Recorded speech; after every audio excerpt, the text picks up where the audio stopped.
Today we're diving into the ancient book of Haggai. Now, it's a really short book, but don't let that fool you. It's packed with this powerful story about a community that kind of lost its way, and honestly, it has a message about getting our priorities straight that is surprisingly relevant for right now. So to really get this story, let's just start with a feeling. Have you ever felt like you're just spinning your wheels? You're putting in the work, you're hustling, but at the end of the day, it just feels like you're not making any real progress? That sense of frustrating effort, that's the exact feeling that kicks off the entire story of Haggai. To understand why they felt that way, we need to set the scene a little bit. The Jewish people are supposed to be in this amazing period of restoration, but, well, something has gone terribly wrong. Okay, so picture this timeline. In 538 BC, the people return from exile. Everyone's hopeful. 2 years later, they start rebuilding their temple. This is the very heart of their nation. But then, crickets. For 16 years, the whole project just grinds to a halt. It's completely abandoned. Why? Well, it was a mix of opposition from their neighbors and just the daily grind of trying to survive. But here's the real issue, the one simmering under the surface. The people had come back home physically, but their hearts hadn't quite made the journey back to God. Their priorities got totally flipped.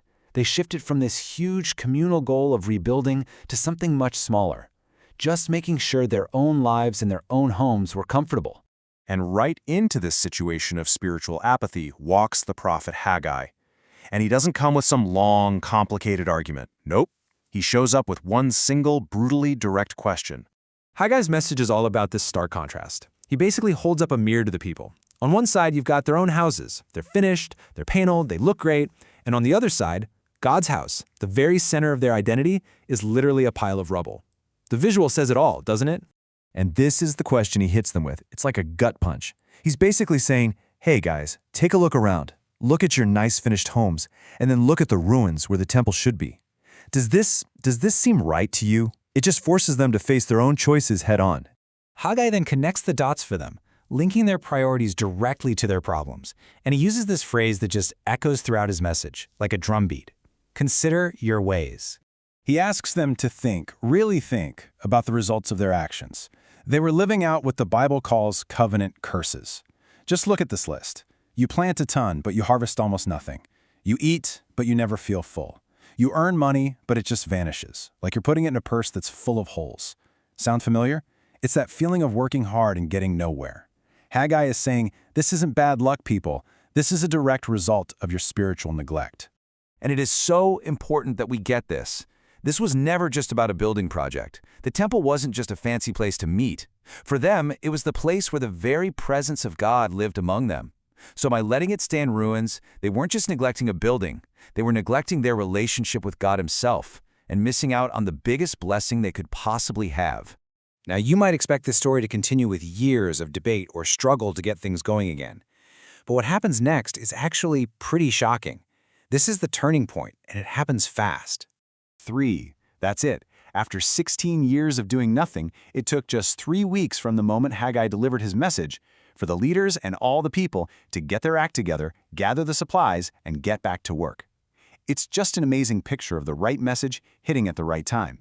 And God's response to this change of heart? It's immediate, and it's so powerful. It's not a list of rules or an I told you so. It's a simple, profound promise. I am with you. The very thing they had been missing, that sense of God's presence, is promised to them the second they get their priorities back in order.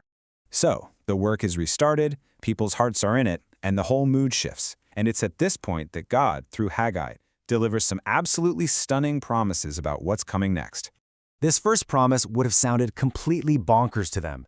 The people knew their new temple was going to be way smaller and way less impressive than the legendary temple King Solomon built. In fact, some of the older folks who remembered that first temple were actually weeping because this new one looked so pathetic in comparison. And yet, God promises that the future glory of this humble building will be even greater. Okay, to get the next promise, we need a quick vocabulary lesson. What is a signet ring? Well, think of it as the ultimate symbol of a king's power and identity. A king would press his ring into hot wax to seal a document, and that seal carried all his authority. It was his unbreakable signature. What you see here is a complete 180, a total reversal of judgment. See, decades earlier, the prophet Jeremiah said that God would tear off the king of Judah like a signet ring and throw him away, a symbol of total rejection. But now God says he's going to take their current leader, a man named Zerubbabel, and make him his signet ring. So, what did this mean? This promise was way bigger than just an encouraging word for their leader. It symbolized that the relationship between God and his people was fully restored. It was this powerful sign that even after all their failures, God was recommitting himself to them and to their future through the royal line of David. And that brings us right back to where we started, priorities. The people in Haggai's day were stuck. They were unfulfilled because their main priority was just out of whack. The moment they fixed that one thing, everything else started to fall into place. Blessings returned, hope was restored, and that leaves us with a pretty challenging question, doesn't it? What's the temple in ruins in our own lives?